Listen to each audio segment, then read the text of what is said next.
Everyone, welcome to the May 17th meeting of the 2021, not 3021, but 2021 meeting of the Ware Board of Selectmen. We'll start with a roll call of members. Chairman Hippler present, Vice Chairman Meany. Present. Selectman Burdick. Present. Selectman Van.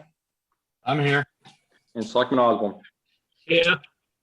Okay, before we go to public comment regarding the public hearing that we're supposed to be having tonight, in the 11th hour, there was some new information discovered and brought forth that has to go to legal counsel for review. That came very late today, so we will not be having the public hearing. We will be continuing it to another meeting in the very near future. If anybody wants to speak to that in public comment, they're more than welcome to, but we will not be having the public hearing scheduled at 7 o'clock. Naomi, go ahead. You just have to use the raise your hand feature because everybody's muted. That's correct. And everybody else is muted. So if you need to, if you'd like to speak, especially during public comment or whatever, just raise your hand, use the function, or probably use the function would be best. So, which brings us to public comment. We'll give a few minutes here so that everybody can get the process started.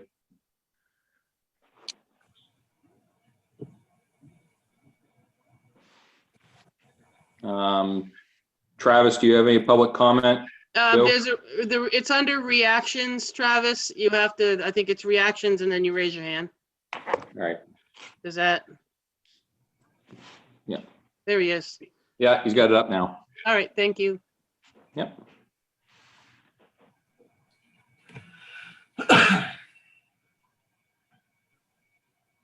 Naomi, you working on that?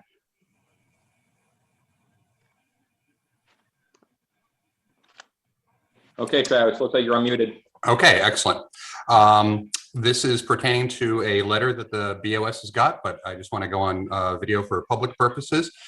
As you know, I sent you a letter on 7 May, and it was regarding the 4 May 2021 ZBA meeting. And specifically, the whole thing was a fiasco and broke multiple laws. Under RSA 673:13, there is a process for the BOS to hold a public hearing on the inefficiency, neglect of duty, and malfeasance in office of any member of the ZBA. I think that if the BOS reviews the video of that meeting and in conjunction with the letter that I sent, and this information is available for the public at warezoning.com. There was just a whole host of issues, and I think one of the core issues is that Mr. Dearborn said either seriously or sarcastically, and either one is an issue, that he was unfamiliar with the zoning handbook that the state issues. And because of that lack of familiarity, the process that was run had almost nothing to do with the way that the state of New Hampshire says zoning variance hearings must be done. There was a host of issues. And if you go to warezoning.com, there were about 19 of them. One is there is a conflict of interest, which was documented in writing, and I requested that Mr. Dearborn recuse himself months in advance.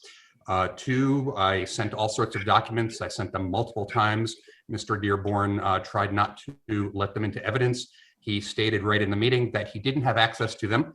And the zoning handbook talks about when you don't have data, when you need to do more research, how the ZBA is allowed to take time delay to another meeting. The variance application was incomplete, and the ZBA's own policy written on the variance application is that incomplete applications must be rejected, and it uses the word must. This application was incomplete. It was missing the stamped engineering plan showing the property, and it says right on the variance application, if you don't have a stamped engineering plan, the variance will be rejected. I brought up the topic that there was a cease and desist. Mr. Dearborn told me that that was hearsay, and actually, if you look into the legal definition of hearsay, public records are exempt from the hearsay. He said that there was no proof and the ZBA had no evidence that there was a cease and desist before construction was begun. I held up a copy of the cease and desist to the camera. He shrugged that off. The ZBA manual talks about how there's a burden of persuasion where unless the variance applicant wins on all 5 points and really makes their case, the default is that variances are not issued. That is not how the meeting was run. The ZBA handbook talks about the specific voting procedure, and it talks about the wording that should be used. And it gives an example of the exact kind of wording that you should not use. That exact counterexample of how it should never be done was the way that Mr. Dearborn ran the meeting. We had one member. Actually, there were two issues with legal precedent. So the entire ZBA manual is like 50 pages, and it walks through a bunch of New Hampshire Supreme Court precedents and talks about how this particular court finding binds ZBAs to act in a certain way. This other particular court finding binds ZBAs to act in another way. The entire document is not just a bunch of lawyers saying, here's the best way to go about it in our random opinions. The entire document is saying, here is what the New Hampshire Supreme Court has said must be done.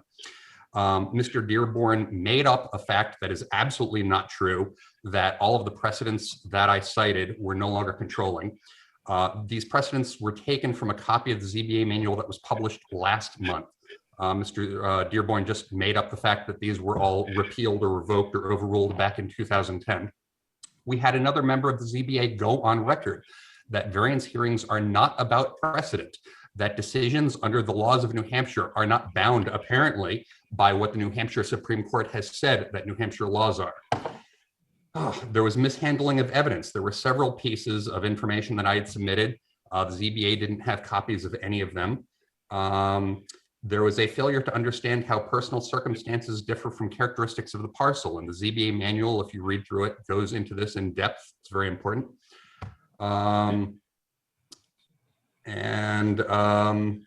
There's a few others of these that overlap, but I think the point has been made. And for anyone who really wants to read into the meat of it, warezoning.com. The town of Ware has already, unfortunately, suffered a defeat in court, and no one takes joy in that. When you pay lawyers, both sides are just wasting money. We've already had a second attempt at this issue with the planning department trying to put in a special purpose warrant article. The voters decisively rejected that. It was the only out of 10 or 15 zoning related articles. It's the only one that failed, and it failed by a very large margin. So the variance hearing was flawed. I have appealed to have it reheard. I got my appeal in before the deadline, and yet the ZBA has not put it on the agenda. We've just got, and the RSA that I mentioned before talks about three concrete things. It talks about inefficiency, neglect of duty, and malfeasance. I believe that all three of these, if anyone here sits down and watches that video and looks at my document, will find incontrovertible evidence of all three.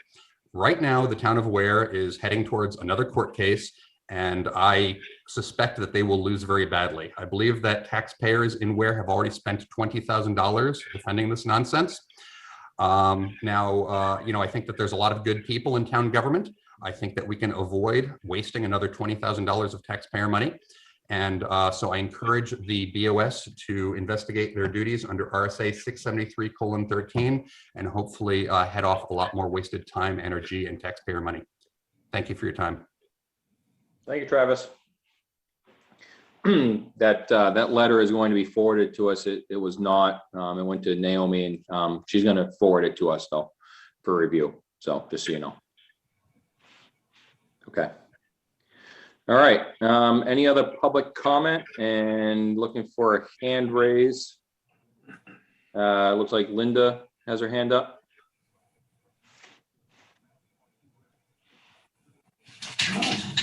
Linda, go ahead. I kind of have a public question rather than a public statement, if that would be okay.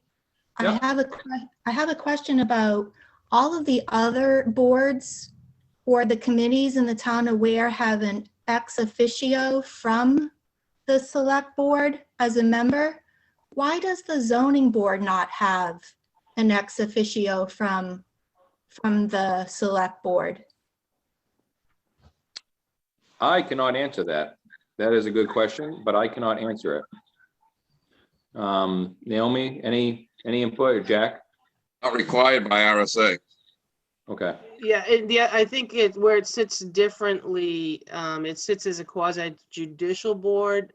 I don't recall off the top of my head how it might tie in to the board if something was to come up. I honestly don't know, Linda, but we can certainly get you a better answer than that. So just to clarify, please, the zoning board is not required under law to have an officio, but all the other boards and committees are required legally to have an ex officio? Is that it? Correct. Okay. I don't think they're required. No, Oh, No, I don't believe they're required to have it, no. okay. well, I think it's more, in my opinion anyways, is one, I think the ex officio seat is more to populate, scarce boards. that's not correct, Rick, because on the planning board, if I don't appear at that meeting, we cannot fill that slot with an alternate. That's reserved Right. for an ex officio only, and that's required. Whereas whereas a zoning board is like a hearing, and where the appeal for that would go to the Board of Selectmen, they're not required to have an ex officio. Probably going along with what Travis was just saying with that 673-13 is the Board of Selectmen has that, obviously we have to do that over that, so. Yeah, conservation is another one that doesn't have one. Conservation doesn't have an ex officio. Okay, thank you. Welcome, Linda. Thank you, Linda. All right, anybody else for public comment with a hand up, please?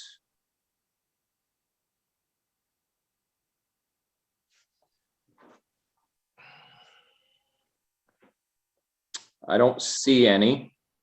Naomi, I don't know if you see any others that I don't see. I'm letting someone in. Hold on. Yeah. I don't know how you make the hands go away. Is think- Travis or are they all set, I guess? Yeah, I think they have to pull it down themselves. Yep, there goes Linda's. Travis is working on it by the looks of it. Yep.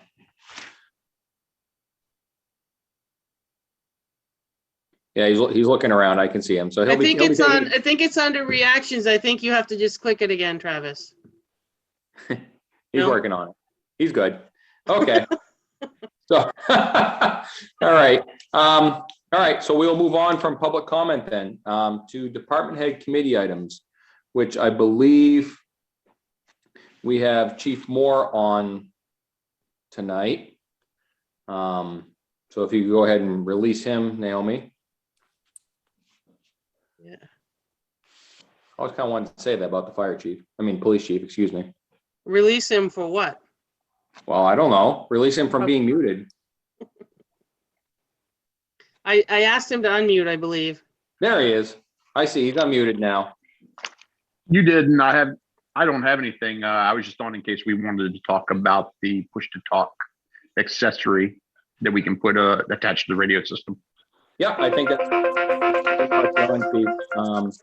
I think, when we were talking about, looks like he must got a phone call. That's why he muted himself. I think that in the first discussions of Firstnet with the board and AT&T, this was something we were moving towards. And John Van and I have talked at extensive length about this. And I think that, this is not a permanent solution. This gateway purchase, for those wondering at home, the Firstnet is a telephone service provided by AT&T for first responders. And they offer a cell phone interface that would go over the radio system. So if you have cell coverage, you'll have radio coverage, where this town has sketchy at best, I'll say, radio coverage. So, we knew this was out there in the wings, this gateway to get into the radio system. But we wanted to first try the phones and see how the success of that was. And Chief Moore decided to move his department in that direction. And I think this is kind of the second step. So Chief Moore, anything more on that? I think you just muted again. There we go. I'm back. No, so very positive feedback for the push to talk feature. The officers are reporting to me they used it in an accident scene in a location where the radios don't always come through, and it was very effective. The hotspot interface we got for the vehicles we sent back because there wasn't good connectivity. So we're still looking at options to improve the car reception. As far as this, I'm trying to see what the name of it is. Firstnet Ready Light, which is the device which would allow us to tie into the radio system. I obtained a quote for a 2-channel system of $6,195. There are a couple add-ins, which brings the total price to $6,895. That's for a 2-channel system in case the fire department did ever want to get on that system as well. In my line item budget of $685, which is for communications, I have $5,945. I do have to spend $3,850 on at least one portable radio, which is now obsolete. I just got notice that that radio can no longer get any kind of replacement parts because it's been replaced. So I have about $2,000 left in that budget should nothing break down or anything like that. So I would go over budget. This would be a end of year purchase request. However, I believe we need to move forward with this request immediately. From what I understand, one of the reasons Officer Roulette left the department to go to Bo was because of the radio infrastructure. Adding this device would help us in that effect, where it would give us another source of possible communications. It's a low cost compared to what we would get for it, and I think we should move forward immediately. $6,000 estimate. Don't know, just 6,000 for rough numbers. Does that include installation and all the necessary cabling, et cetera?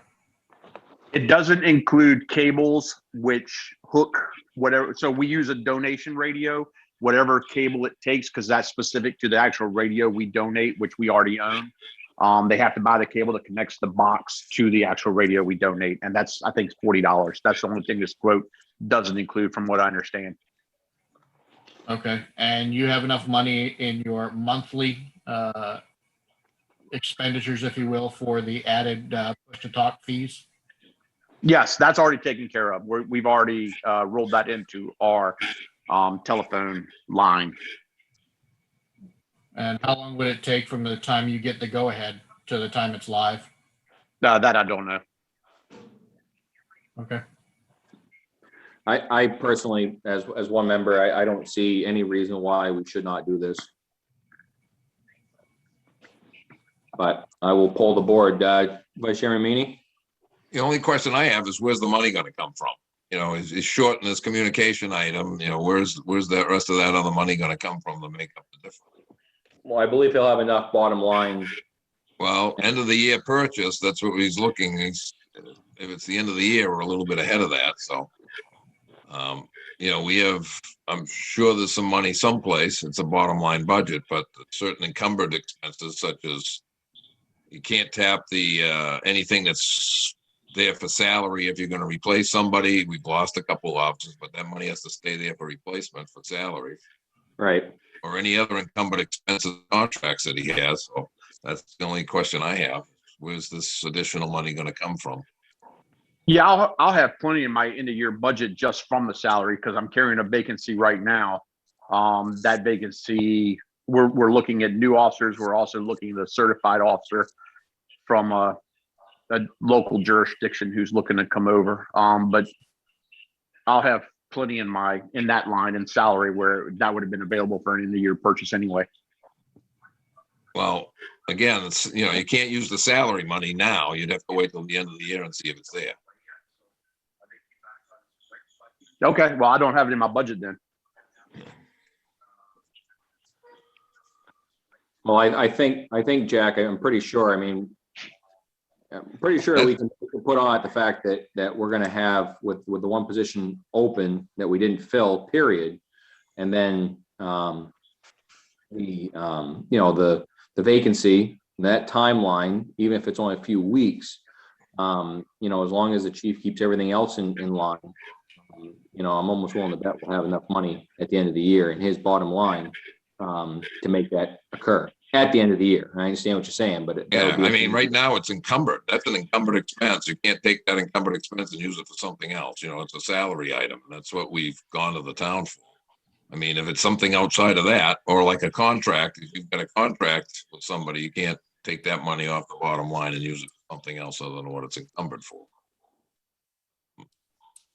You know, it's, again, we're in a default budget year. That's what I want to make sure we got enough to cover. You know, from the end of the year, okay, the money's there at the end of the year.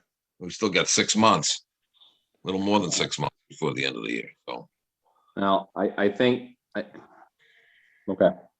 I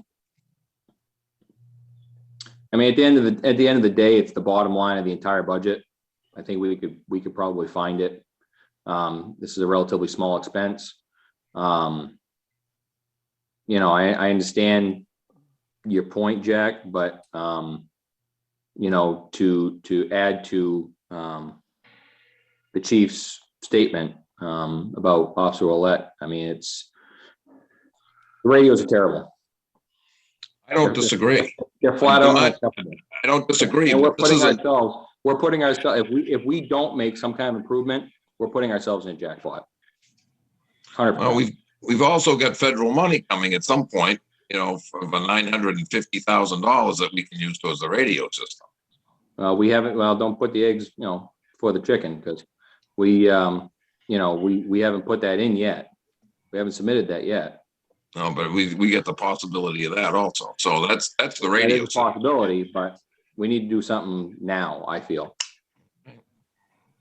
Well, you know, that's just my feeling at this point. You know, Yep. I understand it has to respect get done, but you know, I don't want it in a default year to end up all of a sudden at the end of the year and sacrifice the fact that we can't get an officer because we've taken that money out of there, which we shouldn't be doing, because we've Right. also got a mandate from the town, and we've made this promise for years to the town citizens that we're going to get 24-hour coverage to get more officers, and that's also, we're sacrificing that. So that's also a public safety issue.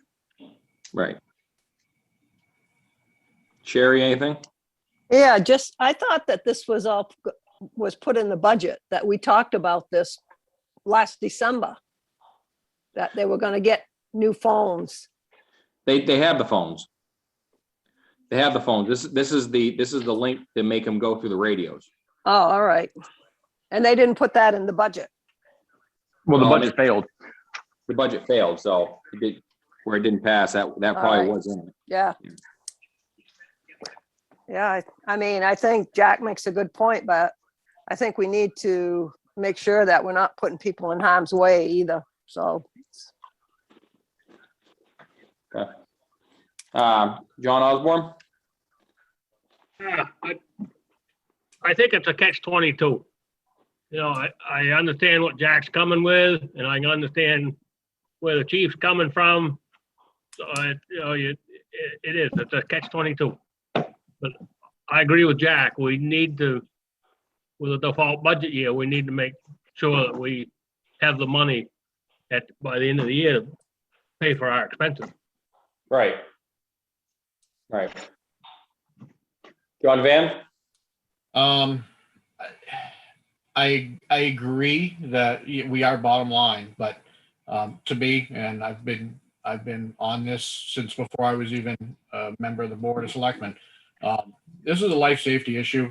I mean, we're talking say we're talking $7,000. If that gives us a 3 or 5 or 10% better increase in coverage, I don't want to be on board where we're responsible for a tragedy that could have easily been avoided because an officer can't get a hold of somebody. We have the money. We have the money in our general fund if we elected to go that route. The chief sounds like he's relatively confident that he will have the $6,000, $7,000 by the end of this budget year. So we're spending it early. I think it's in the town's best interest to make sure our staff that we rely on is given all the proper tools to do their job safely. To the best of our abilities. Okay, Chief, I guess, let me ask, Naomi, we don't need to move this as a board, do we, this is more of a department expense, isn't it? Or is it sole vendor we have to because of the purchase policy? So where are you buying it from? He's gonna it's, Chief, you're gonna overspend your communications line, is that correct? Correct. It's coming from AT&T, which is who our mobiles are from. And it's only about 5,000. It's not 7, because I'm going to have about, after I buy the portable radio, I'm still going to have about 2,000 in my budget. Okay. So you're looking for $3,000 somewhere. Is No, there 5. five? Sorry. Is there somewhere else other than salary that you could come up with 5? What about, No. is there cruiser money? Is there enough money to finish the outfit? Because I believe that number changed as well, right, Chief? No, I'm having to come up with some funds for the cruiser just because the budget failed again. The MDT transition, for example, I was counting on the budget pass to afford to put an MDT on there. So that's, a little over $1,000 I have to come up with that. Plus, it depends on how it plays out, trying to improve connectivity on the vehicles. But that is going to be a request for the federal money we have coming in, because you can improve your broadband infrastructure. And we're thinking it's about $1,500 a car to put a mobile hotspot in there, if we're allowed to do that with the restrictions we have on it. If we do, that would be a game changer for us. But we're still looking at that. We're about halfway looking at what we need. Okay, I'm just trying to not cut ourselves short, and leave, salary money where it is. I know. Yeah, the other lines, Pretty confident at the end of the year, we're going to have money left. We have a vacancy as well right now. there's no doubt. The Kalia account is still in my line, even though I've tried to get rid of it. That's $8,500. True. The first year I was here, I gave back almost $200,000. Last year, I think I was $80,000 or $90,000. So I've watched the budget go through. I will definitely have money to pay for this at the end of the year. It's just a matter of if we want to do it in advance, which, like I said, it's a safety issue. I would recommend doing that. Yeah. The other thing is we, with not getting the approved budget, remember we lost $78,000 with the changing around the prosecutor. So, Correct. there was a loss there and not any gain. I don't have the numbers on top of my head. I'm just, without thoroughly making sure at this stage of the year, meaning, we're almost halfway there, that we've thought of everything that might have inflated with the default budget, meaning things go up. I'm just, without having the number in front of me, I don't have the budgets. I've got one other computer going, but it's not, I can't get into the expenses part. I believe it's worthwhile. I just don't know number wise what we look like, and it's not any cop out. It's just I want to be safe. And I want to have a discussion a little bit later in regards to that American Rescue Plan money, because there's been some discussion on the municipal manager side that I'd like to just have with the board. Nothing in stone, but it has to do with exactly where the chief was headed as well. So it sounds like, again, this sounds like a department expense, so it sounds more informational to the board than anything, in my opinion. I mean, you're right. And if that's, but he makes a very valid point with Kalia, because we're not doing Kalia, and we ended up in the default with $8,500 back in Kalia. Right. So he's going to have at least $8,500, as we know today, for the Kalia. Right. And I agree with the chief and John Van. This is officer safety. This is, and you listen to the radio for 10 minutes and it's unsettling. So this is totally a public safety. So I'm in favor, chief, as one member of the board. like I said, I think that you've been here a couple of years now. You realize how the budget works. You've done well with your budget specifically. So if you have faith that you'll have the money at the end of the year, I have faith in your judgment. Yeah, I definitely can say with confidence I'll have the money at the end of the year. So, okay. So any other board member want to speak to this? It doesn't sound like we need a motion, so. Okay. Well, thank you, Chief. Thank you. Chris, if you want to stay on, I would like to, when we get down to my report, just have a general discussion on, share what I have for information in regards to, and some thoughts that we've had as to how we can spend it. Sure, absolutely. I'm gonna mute myself again, so you'll have to unmute me. I don't see that little hand thing on my phone. Okay, Thank you. you're welcome. Thank you.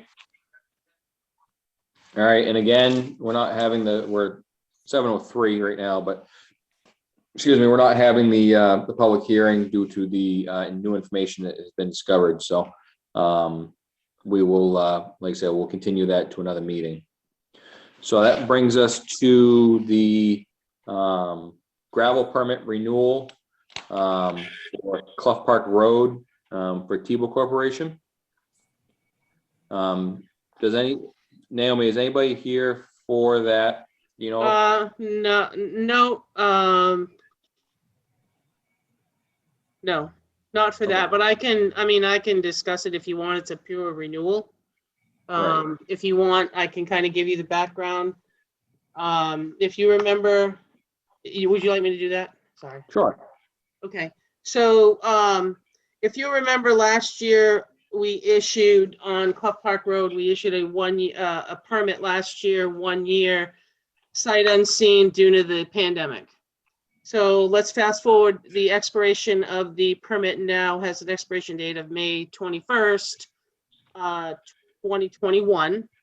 They have applied for renewal, and typically what we do with the renewal is we review it, and you all got a package. I don't know if everybody got to the office or not. There's a simple package in there that Yeah. gives you the permit. It gives you, it shows you the one that expires. It shows all sorts of things. And I did have Chip go out to the site, because that's typically what you've always done, is you always had code enforcement go out and take a look and see if there's any major changes. And there has not been. Obviously, you can see as well as the evidence of what he submitted. This year isn't going to be a big either, because the notice of intent for 21-22 is 10,000 yards total. We do have his bond in place. I will then turn you to what we've always tried to do with, is to, I guess what our goal was. Right now you have 3 grandfathered ones. You have Brownies, you have Towns, and you have Mount William. They're all grandfathers, so they don't have to go through this renewal. They do have to keep their bond current, the reclamation bond. This one is the only one that we've got going and has been kept going via this renewal process. So I would lead you to the State Department of Environmental Services sent them a letter regarding the permit for the gravel extraction dated April 26, 2018. And I'm going to point to number 1, and it indicates that the permittee must provide the department a progress plan, which consists of a written update and revised plans documenting the status of the project by July 31st, 2018, and every 5 years thereafter. So that has been, to my knowledge, issued. And what I would recommend is that we try to tie a permit to that, and it's kind of twofold, meaning that between the state of New Hampshire and the town of Ware, we should be able to keep track of the gravel excavation if we tie our due dates together. So there is no request that I could find for a 5-year, 10-year, whatever request on their behalf. With that being said, if you're looking towards approval, I would just ask that you maybe add a new expiration of July 31st of 2023. It gives them a little more than 2 years. It ties it to the state DES permit. I just think that's the right thing to do. That's my opinion. Okay. Board members' input on that idea of the 2023 with this? I agree with it. It keeps keeps the site-specific part from DES and our permit together. So if DES also will do their due diligence at the same time, renewal, we'll both have it at the same time instead of getting caught after we renew it and then having it something else crop up on theirs. I would agree. It puts it all together and everybody can have a piece of the pie. Right. So, Sherry, anything? Yeah, I agree. Yeah. To have it renewed in July 2023, I agree. Yeah. Okay. Yep. All right. John Van. Yeah, I'm okay with that. I have no issues with that. Okay, John Osborne. I don't have an issue with that. I got an issue with something else. What's that? In their excavation permit, Yep. section E, to ensure performance of its obligation for reclamation under the terms and conditions of the Rare Earth Products Ordinance, the owners have posted a bond in the amount of $33,000, which will be renewed each year by the owners. And you go further into the packet, Berkeley Insurance Company has a bond value of $11,000. Ran from September 1st last year to September 1st this year. Where's the other 22,000? I usually get 2, John, so because if you go back a little further, they didn't put there is a $33,000 one as well as the 11 and the 10. It's in the gravel book at my office. But what I would share with you was the fact that he always carried 2 for 409-104 and 409-107. 409-104 is no longer. Therefore, the $11,000 bond should be dropped. But I always have gotten both of them together, and that's a great catch, but I have always gotten it together. You could make your motion if you were inclined to, subject to the receipt of the updated $33,000 bond. Yes, I think that would be fair. definitely. Okay. All right, I will entertain a motion. I'll make a motion to renew Tebow Corporation New England's gravel permit, hauling permit on River Road. I don't know what the map number is, Clough Park Road. Clough Park Road. To, from now, which is today's date, till July 31st, 2023. Second. With Excuse me, discussion. would you add that amendment of the bond? Yes. Upon receipt of the new bond in the amount of $33,000. Okay, still seconded? Second. All right, roll call vote. Chairman Hippler, yes. Vice Chairman Meany. Yes. Selectman Burdick. Yes. Selectman Van. Yes. Selectman Osborne. Yes. Okay. Okay, thank you. That will be put in your, that'll be put in your file for the black box to sign. Ricky, just can I back up 1 second to tell you that I see Eldon has signed on. and I Yep, believe- it's Yep, him. go ahead. Yep. Go ahead.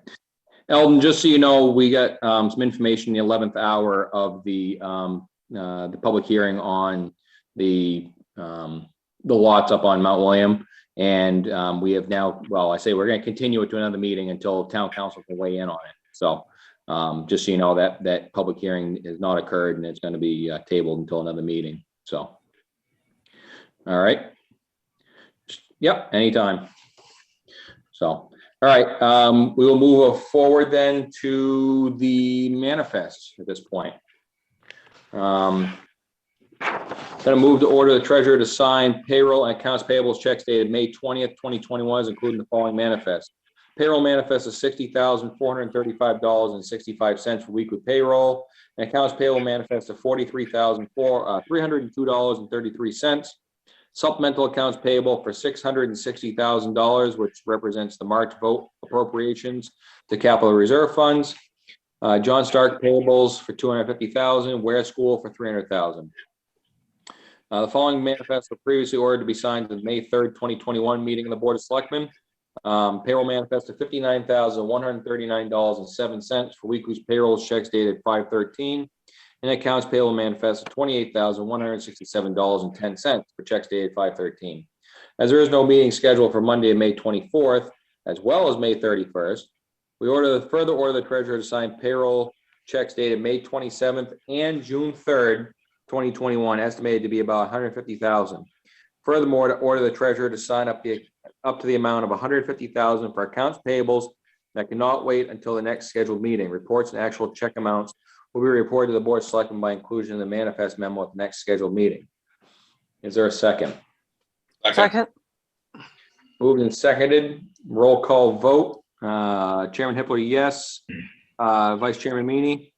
Yes. Selectman Burdick. Yes. Selectman Van. No.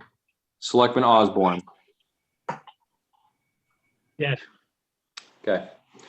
It's a 4-1, Naomi. Okay. All right. So we will move on to the minutes of 5/3, and this is where I disappear for a few minutes because I have to go retrieve them. Where is it? Here it is.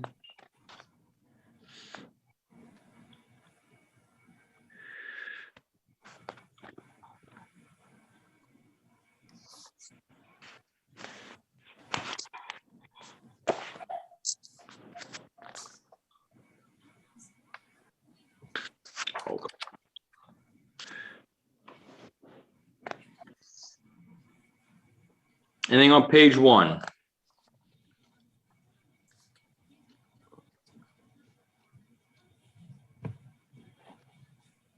Page 2?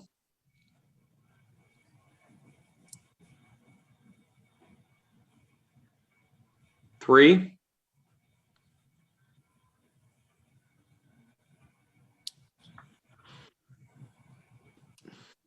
And 4.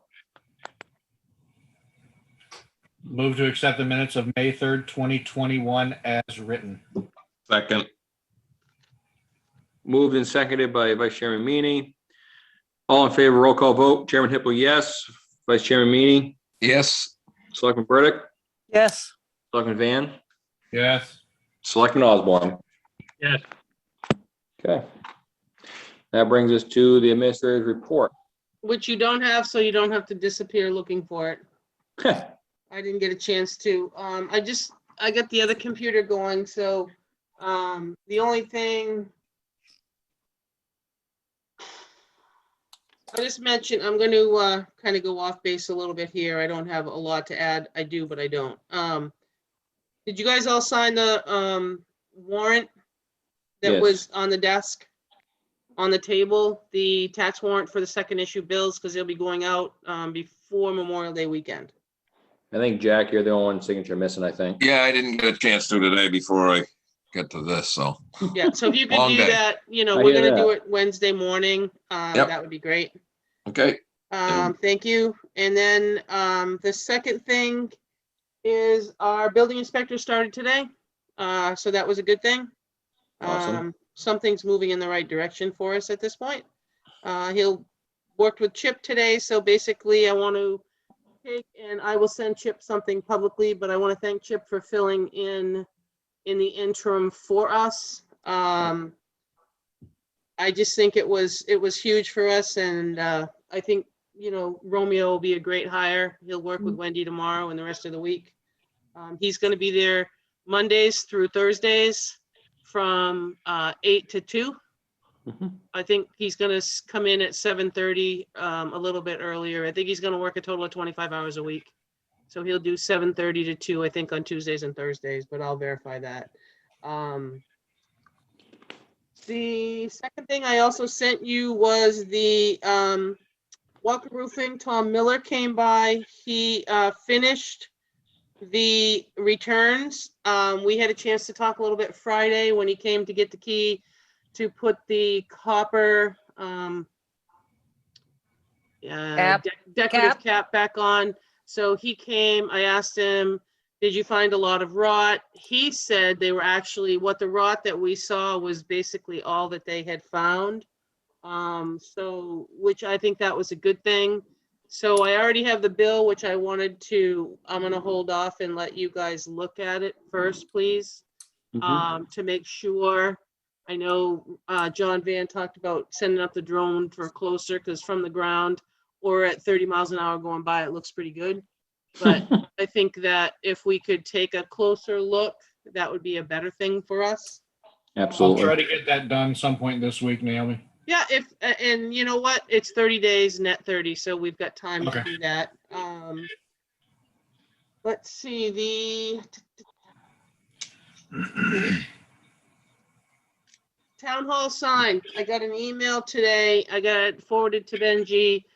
They want to have the holes dug prior to Memorial Day weekend. He has the granite posts. So he gave Benji the dimensions he needs to dig, and if he can have them done by Memorial Day, then he can go ahead now and schedule Swenson to come. So I haven't talked to Benji. I forwarded the email to him because he couldn't find Benji's email, but we'll coordinate all that so that we hopefully will have a sign. And then our meeting in June, we're gonna have to discuss, once the sign gets up, how you want to landscape it, take a step back, look at it and see what you want to do to be able to put the letters up. We'll have to talk about that. The other thing I'd like to talk about was Chief Moore, I know, is on. And Chief Moore, I'm going to ask you to unmute. I've reached out to Benji to ask him to coordinate with you. The park is opening on the 29th, which is going to be extremely hectic. So, I was asking if you could, you're gonna have an awful lot of traffic issues there, so, on that Saturday morning, because, it's probably gonna be a free-for-all, but my more important was if you and Benji can connect this week or next week. I know Wednesday works best to go out and put the signs up so that they're not getting run into on the curvy road. So if I could just, I know Benji, I asked him the same thing. So if you two guys could maybe coordinate that, that would be great. Yep, no problem.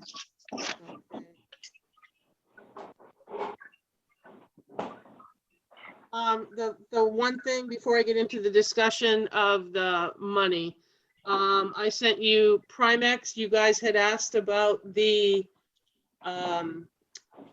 Primex money being used and will it affect the rates? So what I got out of the conversation made sense to me. Of course, any amount of money that we send to the town or to anybody is going to have some effect on your rate. Can you tell me how much? No. So with that being said, I believe, Sherry, did you have something you wanted to add at that point for the Gordon Ground Barn? Yeah, I was just, I had just thought about it over the weekend, actually. A few years ago, now, I had written a grant for the Moose Plate grant for Clinton Grove, and we got a $10,000 grant. And my guess is that it'll be more than 10,000 to replace that whole roof and do it right. So I'd be happy to work with Naomi or to put the grant together, whichever, and I believe it's still available. And instead of just doing kind of fix it up for 5-10 years, that we put a new roof on it and have it done with. And, get the grant money, if we can get that grant money and then have the Historical Society kick in the difference, maybe. Right. I mean, kind of like, it's been stated back and forth that, zero taxpayer impact for this. So I'm fine with a grant. And I'm fine with the Historical Society, if they want to offset the difference. But I think it's pretty clear exactly where the town has to be with this. this building. So, but I personally, as one member, have no problem going after a grant. So, Okay.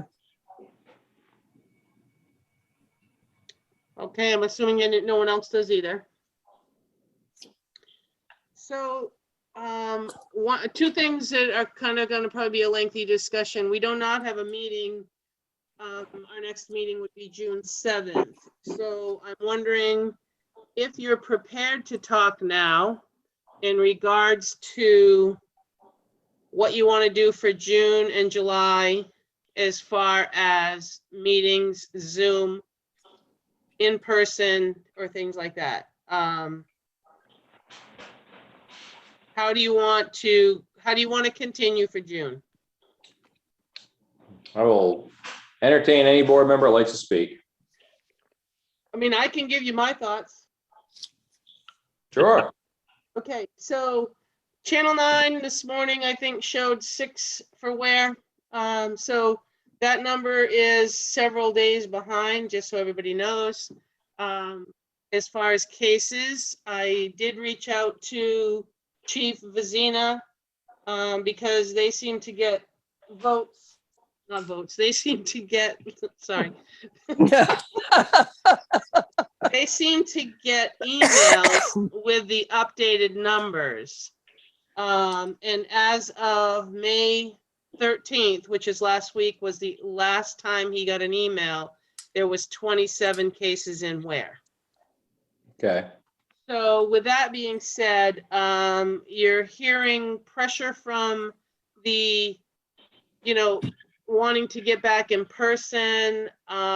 There's concerns I've heard of the air quality in the building being stale and things like that. So places, people are a little gun shy of coming to the office with regards to, sitting in person. The CDC, to my knowledge, has not relaxed the 6-foot distancing. So if you took a look at our conference room, I realize they've gone back and forth on the mask issue. You don't have to wear a mask if you've had your vaccinations, but I can't ask people about vaccinations because that's a privacy HIPAA type of thing. So if they're still going to leave the 6-foot distancing, the old conference room allows for about 6 seats at the most in the crowd. I just don't know where we do. So my thought was, if you were inclined to move forward and open the door, I was going to ask that maybe we try a tiered approach, meaning that we could be, I don't want to say guinea pigs, but let us go back to meeting in person for June, possibly July. Now, see where that goes, see if our numbers go anywhere. Leave the rest of them for Zoom for now, and then we can introduce them getting off of Zoom maybe in a month or two. But I think if we start out a baby step at a time, then we could kind of slowly get ourselves back to normal. That's just my thought. I don't know what your thoughts are. That was just mine. Yeah, I don't disagree, but I think what we should probably do is if the Board of Selectmen goes back in as a public session, that we still keep, with that new projector in there, we still keep a Zoom platform open for people that, again, want to attend but do not want to be in person, and or capacity rule. So that would still leave that open. The only thing I would say to you is I've never used a projector yet. I don't know if the projector, it was my understanding, was more for putting information up and using the camera to display it versus the screen share on the Zoom. So Well, we still have to set up the camera and the speakers for anybody to be able to participate. So I'm not sure how to set that up. A hybrid is difficult to get everybody the same enjoyment. I mean, we're willing to try it. I don't know much about the big screen, but I can find out. Well, I think the screen that you're seeing right now, if you plug in to the projector, is exactly the screen that's going to be mirrored on the projector. I just So, don't know if there's speakers that go with it. yeah, probably not. I know at the fire station, we have separate speaker system, so. Right, so I'd have to look at speakers to do it that way. I'm not sure, I've never used it because we installed it after. Well, maybe, I don't know, maybe you can reach out to IT and just ask the question, see how difficult it would be. Okay, Just a thought. I just think that we should try it first. Because we're up here and take the brunt of the calls, complaints and everything else about getting back into it. But there's always going to be some that don't ever come back to the building for one reason or another. Right. And I think like a night like tonight where we were slated for the public hearing, I think that would be where the Zoom platform would really shine, I'll say, as far as the hybrid, but in a normally scheduled meeting with no topics of, you know, I mean, every topic's important, but of a, you know, relatively boilerplate night that maybe we don't need to do the Zoom. Any You know, other thoughts? yeah, Go the ahead, other Jerry. thing I did was just thinking that we're heading to June. I would say that most any night here, unless it was really off the, you know, not common, that we should be able to open up the windows in the conference room. Right.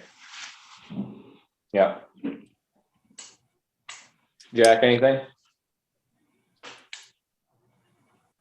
I think that Naomi's tiering plan, probably we can try it, see how it works. Like I said, the biggest thing is it hasn't relaxed the social distancing. So again, we're only going to have a limited amount of people in the conference room at any given time. So.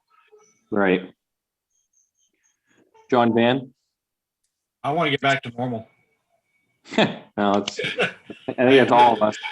Yeah, I mean, there was, being in person has some advantages. For instance, it would afford us the opportunity to discuss things like the reason I voted against the manifest tonight, that we can't do this evening because we don't do non-public over Zoom.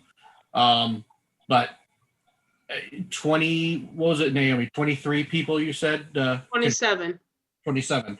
That's what, 0.5% of the townspeople? I mean, at any given time during the winter, 2 years ago, that could have been 27 people who have the flu, but we don't. I want to get back to normal. I'd love to go back into a point where we can actually conduct business again. I'm all for going into normal, John. I just think we should try it first. And I'm okay with that, but I think we need to start moving in that direction. I agree with you. Let's go ahead and do it tiered. Let's do us first for the first month. See how it works. If we don't have any problems and none of us croak, then let's move on to the next board. If we do, if anybody croaks, we'll all go to the funeral. Okay. We'll all be there. It'll have to be a meeting though. Yeah. Hey, As long as we have to distance ourselves and not talk about business. That's right. Yeah. Post it. I just have, Go ahead, Sherry. just one thing, you know, we've had a conflict with these numbers, you know, that we see on TV, and Naomi gets a updated once in a while, I guess, from the chiefs saying that they're much higher. And I'm wondering if all of the numbers that we're seeing on TV are low, because I watch the news every morning, and, you know, like the city of Concord has 100,000 plus people, and they've only got 31 people total. So I'm wondering what's going on with that, whether they've got. That statement can go to news in general. Yeah, I mean, I just don't know. Who knows? I don't believe anything I see on TV anymore. That's for sure. John Osborne, any comments? I think it's a good thing to try. Let the selectmen kind of be the guinea pigs and try it out. Okay. Well, I think that's. While we're on the topic of reopening, I think we're about due to discuss the old town hall. I know we keep pushing it down, saying we'll discuss it in 3 months or whatever, but I don't remember when the last time was. So do we want to keep it closed for the summer? What's everybody's feeling? Well, let's put this first topic to bed, John, and then we'll talk about that afterwards. So Chief Moore just wanted me to share with you, Ricky, Yep. that he kind of liked you masked. Okay, Chief then. Moore said, I kind of like Ricky masked. Well, then. Muffles my big mouth. Okay, I got it. Well, you're his number one. Remember that. I know. Trust me. How can I forget? So, Maybe you can get handcuffs too, Ricky. well, you never know. Wow. Okay, moving on. Sorry. Let's move on. Yeah. All right, so it sounds like the consensus is we're going to be in person in June.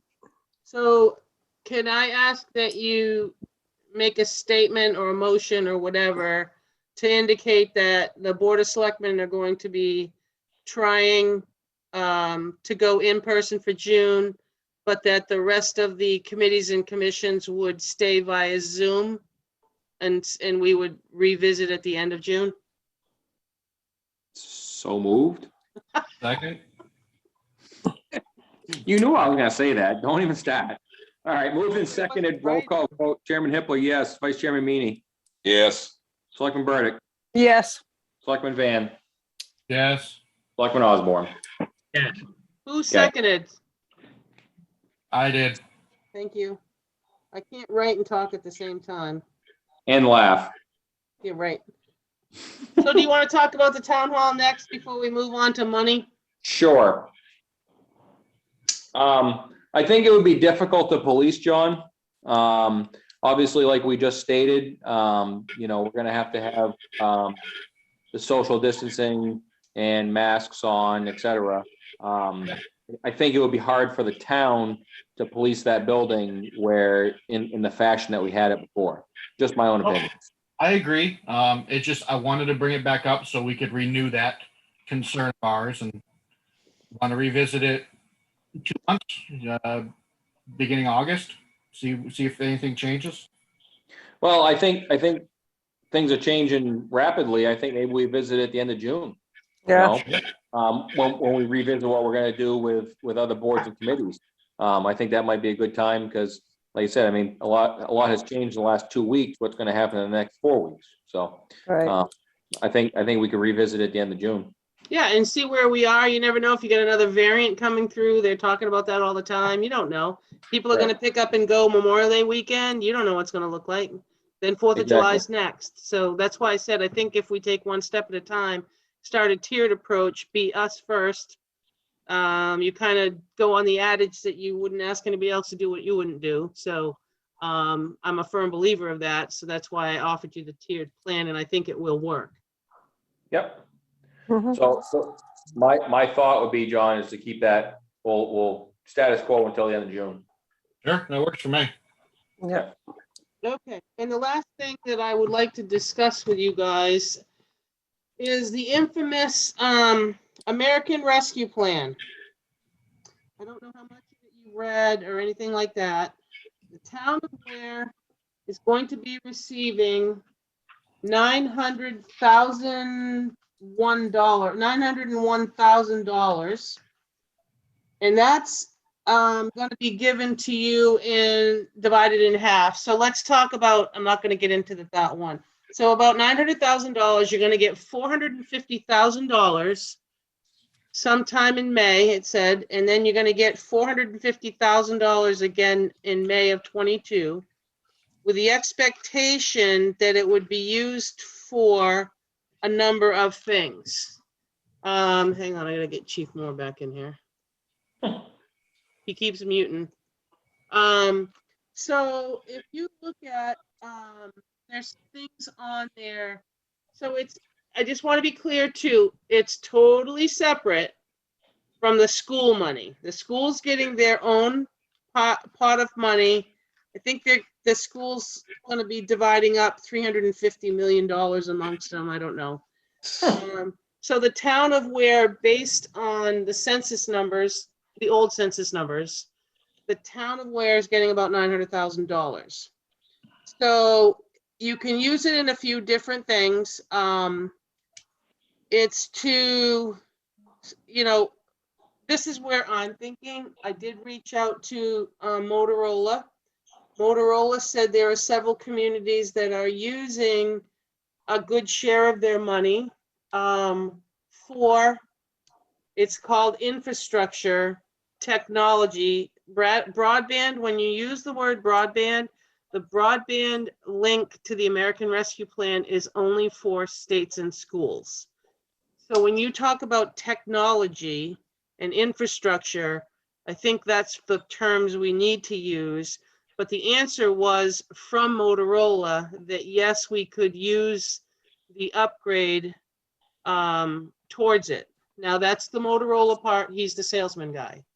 I would look into that. But the first thing I would like us to think about is there's a lot of people that have not going to come back in, and because of the air quality in the rooms, I should say.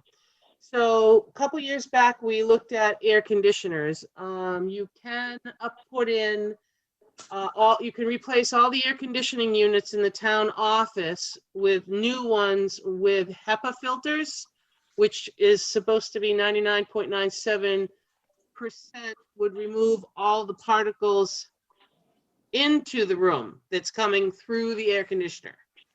There would still be another step that I would ask, that there's these units that look like dehumidifiers that would go in the room on top of that. That's an additional $200 per unit, and that cleans up what's in the room. So you can filter through the good, clean air, but then you fill the room with people, and you fill the room full of people, and they bring in they talk and all sorts of things, and that individual unit would clean the air that's in the room. Does that make any sense to you? Are you talking, Naomi, about an air exchanger where it takes the air all out of the room every hour on the hour? Yes, that's what that's what they're called. So it's two different units. And what I was going to proceed, and that was kind of my tiered approach to getting, is to get the money started, get the bids out. We haven't got the money yet, so I'm not spending anything yet, but put out the bids for the air conditioners and the air exchangers. That would be like one project. I can't imagine it's going to be huge money. The second, Benji's got some to do with RO systems for the town buildings, because right now a lot of the water you can't drink, and that's also to do with that. Thirdly, it talks about lost revenue. The only lost revenue that we could come up with at this point might be the lost rental from the town hall. But I want you all to understand, this is just things that I'm throwing out there. And then looking at, as the chief talked about, the push to talk. Push to talk is, a safety issue, and we can start to refresh that conversation.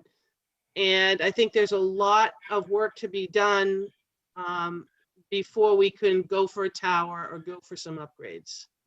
So I think there's some things we should look at and do. The one thing I want everyone to understand, the number one thing they do not allow you to do is use it to offset taxes. It's to purchase things that wouldn't make capital items. It wouldn't make them, you have to go to the voters for them. So, I think we need to talk it around a little bit. And Chief Moore, who muted himself again. Chief Moore, did you get the same conversation out of that? Yeah, you can hear me now, right? Yes. Yep. Yeah, pretty much. We read the restrictions. It's very limited to what you can spend it on. We focused on broadband access, how we can improve our connectivity. And that's looking to put a hotspot in the car. Putting a hotspot in the car, from what we understand, we can link our phones to it, and that'll provide us a range supposedly of up to 1,000 feet from the vehicle. We're thinking if we get 300 feet of, Wi-Fi access to the phone, it gives us another solution for connectivity, which would be huge.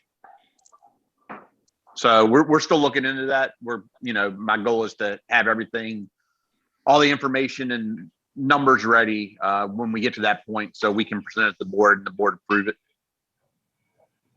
Right, Okay. and I think we should, I'm not sure who's doing, is Brandon doing all your research? We should kind of stay in touch with each other so we're not doing the same thing. Yes. Okay. Because Beth and I have been doing things too, so I just think we need to stay in so that we're not spending everybody's time on one thing and going in two different directions. Naomi, Yes. is solar a possibility? No. No? Okay. It says support public health expenditures by funding COVID-19 mitigation efforts, medical expenses, behavioral health care, and certain public health and safety staff. Address negative economic impacts caused by the public health emergency, including economic harms to workers, households, small businesses, impacted industries, and the public sector. That's where I thought we could do the new ACs with the HEPA filters and the air exchangers. The lost public revenue includes funding to provide government services to the extent of the reduction in revenue. That's a small amount. Here's one, provide premium pay for essential workers. Offering additional support to those who have borne and will bear the greatest health risks because of their service in critical infrastructure sectors. And the last one is to invest. What's going on? The last one is to invest in. Chief. So the last one is to invest in water, sewer, and broadband infrastructure, making necessary investments to improve access to clean drinking water, support vital wastewater and stormwater infrastructure, and to expand access to broadband internet. So there's a lot of things that I think we should work together on and maybe think about. I have not talked to, Benji has talked about the safe drinking. I've not talked to Chief Azina in regards to what they're doing on those things too, but I think if we can all put together what we feel we could ask for, or I shouldn't say ask for, the money's supposed to be coming anyway, is what we should spend it on. Naomi, can you forward us over that list of stuff? Yeah. And Yeah, there's a whole bunch of information. There's 151 page something, which I didn't read it all, nor am I going to. But there's a shorter fact sheet of about 8 pages that we got. That's fine. That we can send to you guys. But I think just to keep thinking about it, because the money we've been told is coming, but it can't be used to offset taxes. So we were trying to come up with things that you wouldn't have to go to the taxpayer for that follow these guidelines. Right. Naomi, what about the sewer system there at the town offices? That been, that's an old system. And you were having a lot of problems with it at one point. Well, since we've fixed it, we haven't had a problem yet. All right. Do we have to spend all this money before the end of 2021? No, because you're gonna get I think it's by 2023, you have to spend it all or return it. Okay. I'm wondering if, I don't know what the other board members think. We'll contact all department heads and with the guidelines of what it's allowed to be spent on, give us your top 10 wish list. And then once we have the money, then we can sit down with that wish list from all the departments and then go from there. Yeah, and I think Chief Moore is chasing some information on that as well. Beth and I have had some information. We have talked to Benji. The only one I honestly haven't talked with of your 3 departments would be Chief Azina, because Chief Moore is working on stuff. And Benji has come up with a couple things, but sure, what we can do is we can come up with what everybody feels are projects that would fit within the guidelines. and revisit it. I think that's the right thing to do.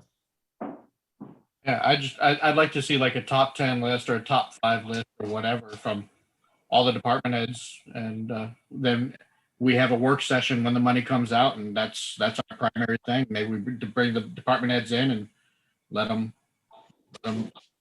justify their request, I guess. Yeah, I think that's the right thing to do. I think that we should be able to look at, look at everybody's project with some sort of pricing, and see where we go. I think the largest, or the one that's going to take a little bit longer, was going to be the radio upgrades, because I believe, if I recall right, it talked about antennas and co-locating and possibly a new tower, which that takes time as well. So I don't know all the ins and outs for that. And when did the other half be proposed to be received? May of 22, right? Yeah, you're supposed to get it in May of 22, and I don't know the exact deadline. It's sometime in 23. So they're expecting, to spend some of it in 21s and 22, because it may roll into 23 to complete the projects. I don't know the deadline, but I can find that out for you as well. So Naomi, May of 21 is the first payout? May of 21, we're supposed to get half. We haven't seen yet. Yeah. Then sometime in May of 22, we'll get the other half. And then we'll work on, from there, we would work, I don't remember the deadline in 23. But in 23, that's when we got to give it back. If we don't use it, correct? Yeah, you've got to kind of use it. I guess it's use it or lose it kind of a thing, like we have in our personnel policy, so. Yep. Okay. But it has to fit within the guidelines. It can't just be coming up with something that we don't need. It's something that, I guess I envision it's something that we would use that you would not be going for a warrant article for something for this. For instance, we've talked about upgrading the radio system, going to the taxpayers. This, I think, would be a great opportunity for us to use that fund so that we can upgrade. We have the element of, the human element with it.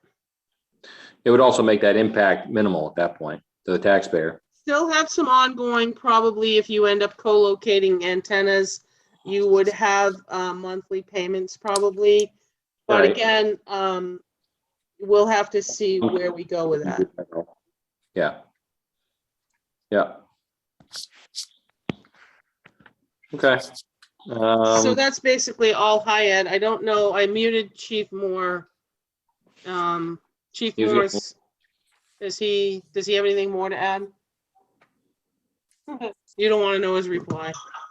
Go ahead, Chief, say it. No, I'm good. The only other thing that really I could think of is obviously the current facility was built on top of a dump, and the water we have isn't potable. Putting in some type of water filtration system where we could actually drink it would save about $80 a month, because that's what it takes when we buy water. That, like I said, very restrictive guidelines on what we can use it for. Right. Yeah, I think Benji talked about upgrading everybody's system so that we could get away from the Monadnock water bills for buying the water.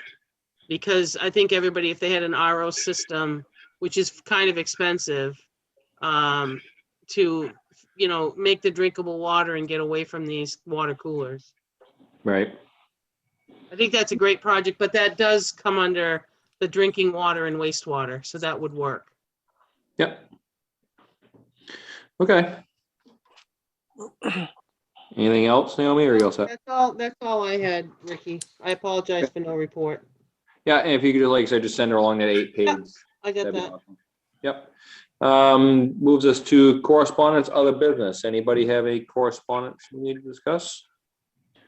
I didn't have any correspondence, but I did take a look today. I was up at the town office, and when I left, I ran down and checked out Pine Grove Cemetery, Johnson, East Ware, and Center Square, and they've all been pretty much cleaned up. They're looking Yeah. real good. I saw there was a white truck with a guy with a backpack blower over in the one just before Sugar Hill. Yeah, I saw that truck here when I was driving by. Yeah, they've done a pretty good job so far. Pretty Okay. well, it's really cleaned up. There's only a little bit of stuff to get picked up out by the side of the road, on the roadside of the fence, but everything else has been cleaned. Okay, awesome. Anybody else have anything? Okay, move to adjourn. Second. That was quick. All right. Thank you, everyone. Bye. Yeah, Okay. thank you. Goodbye.